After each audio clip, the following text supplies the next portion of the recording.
Привіт, друзі! Деколи виникає питання, як відрізнити самку хвилястого папуги від самця. Зовнішньо вони дуже схожі, і люди часто помиляються у визначенні статі пернатих вихованців. Існує думка, що стать хвилястого папуги можна визначити за кольором його пір'я, буцімто самці забарвлені більш яскраво, ніж самки. Насправді це не так. І самці, і самки мають найрізноманітніші та найяскравіші кольори, і зі статтю цей фактор ніяк не пов'язаний. Стать папуги можна майже на 100% правильно визначити за кольором восковиці. Восковиця – це така потовщена, оголена ділянка шкіри над дзьобом птаха, біля носових пазух. Вона призначена для покращення функції дихання. Також за допомогою восковиці птах відчуває запахи. А ще восковиця допомагає верхній частині дзьоба рухатися під час поїдання птахом твердого корму. У молодих особин хвилястих папуг віком до 3 місяців восковиця має блядий колір. У самців рожевий або рожево-фіолетовий, у самок білуватий з легким відтінком голубого. Через наявність голубуватого відтінку у кольорі восковиці, як молодих самців, так і молодих самок, часто неправильно визначають стать під час придбання птахів у зоомагазині. Хоча відрізнити молодого самця від молодої самки досить легко, якщо знати деякі відмінності. А саме, восковиця у молодих самців має у кольорі бусковий, лавандовий або рожевий відтінок, чого немає у молодих папужок-дівчат. Восковиця молодих самок білувата з легким відтінком небесного або бежевого. Крім того, вона має особливість. Навколо ніздрів самки присутні білі кружки, чого немає у самця. Забарвлення восковиці молоденьких особин жіночої статі дуже світле, ще світліше, ніж у самців. З дорослішанням самців, коли вони набувають статево-зрілого віку, від 6 до 8 місяців, восковиця у них починає синіти і набуває яскраво-синього або яскраво-лілового кольору. Чим доросліше стає папуга-самець, тим темніша у нього восковиця, а з віком вона може ставати навіть темно-синьою або темно-фіолетовою. У хлопчиків-папуг лапки також мають синюватий або сіруватий колір, на відміну від дівчаток. У статево-зрілих самочок хвилястого папуги восковиця набуває коричневого кольору. Це відбувається у віці від 8 місяців до 1,5 років. Коричневий колір восковиці свідчить про те, що в організмі самки присутні в достатній кількості гормони, сприятливі для розмноження.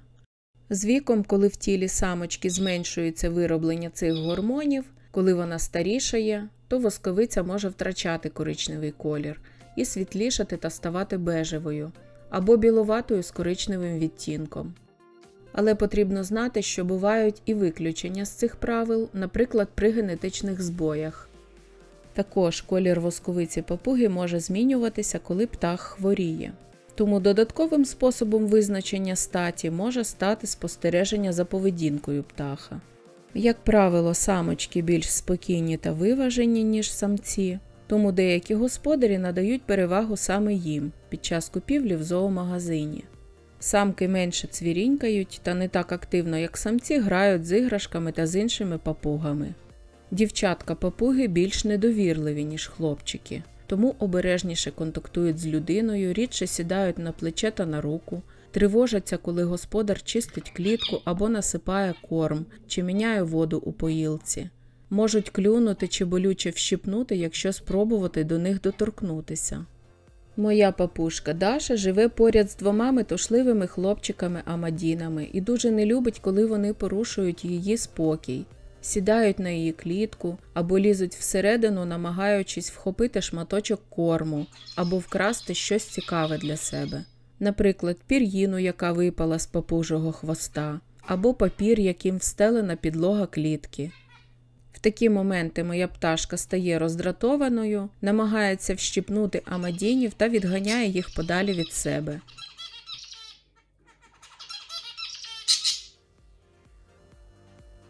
Це характерна поведінка самок хвилястого папуги.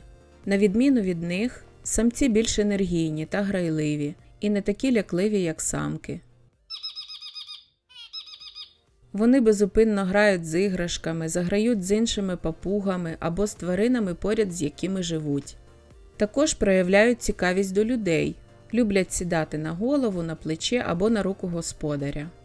Хлопчики-папуги зазвичай не кусаються і не щипають. Якщо їм щось не подобається, просто відходять в сторону. При наявності поряд самочки, папушка-самець постійно буде намагатися поставити на неї лапу або навіть залізти їй на спину, незважаючи на те, що вона в певні дні може бути агресивно до нього налаштована. Самець буде загравати до самочки та годувати її, приносити їй насіння, шматочки фруктів та зелень. Це звична поведінка хлопчиків-папуг у шлюбний період. При хорошому самопочутті хлопчики-папушки мають невгамовну енергетику і весь час весело цвірінькають або голосно кричать, що не дуже подобається багатьом господарям. Під час прогулянок по квартирі вони постійно щось гризуть та кришать своїм досить міцним дзьобом. Можуть, наприклад, зробити дірки в шпалерах, подовбати кутки меблів, погризти вазони, порвати штори. Самки теж люблять все гризти, тому папушкам-розбишакам потрібен щоденний нагляд та посилена увага. Така особливість є у всіх хвилястих папуг, тому це потрібно враховувати при виборі домашнього вихованця, щоб потім не довелося шукати для нього нового господаря. Ще одна відмінність – це те, що папуги-самці здатні самостійно навчитися відтворювати звуки людської мови. Вони можуть запам'ятовувати та досить чітко вимовляти деякі слова і навіть речення. Особливо, якщо господар регулярно розмовляє зі своїм папушкою. Самки, навпаки, навчитися говорити самостійно, як правило, не здатні. Але якщо самець, який живе поряд, вже навчився говорити, він може навчити цьому і самку. На цьому у мене все. Дякую за перегляд відео. Буду рада вашим коментарям та підпискам. До зустрічі! Боже, Даша, ти його налякала. Тіма, бідняшка, тебе злякали, хлопчика.